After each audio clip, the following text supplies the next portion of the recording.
Good evening, everyone. It is an honor to be in this room filled with so many advocates for children.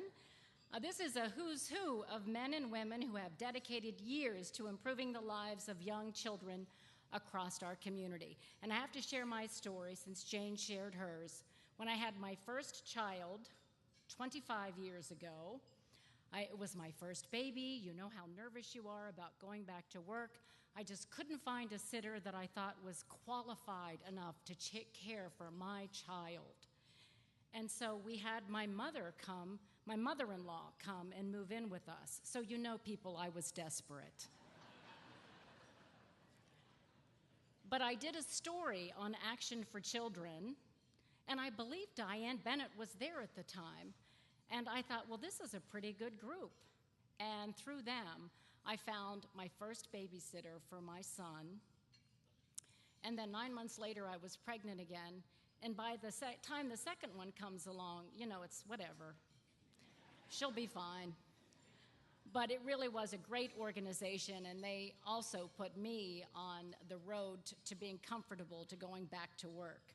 So tonight we are gathered here to celebrate 40 years of Action for Children and to honor the people and the organizations who have made our children such a top priority.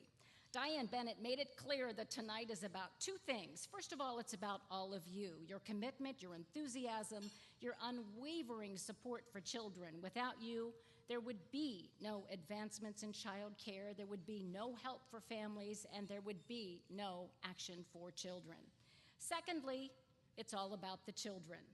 There are 100,000 of them under the age of 6 in Franklin County, and they are relying on us to do right by them. When Jane talked about some of the findings in that recent child care report, Progress Made, Ground Lost, she did not mention the number one need, and it will not surprise you to know that the number one need is financing. The child care system has no levy. It has no dedicated funding streams, no capital endowment, yet it needs dollars to fund child care scholarships and to boost the reach and effectiveness of organizations just like Action for Children.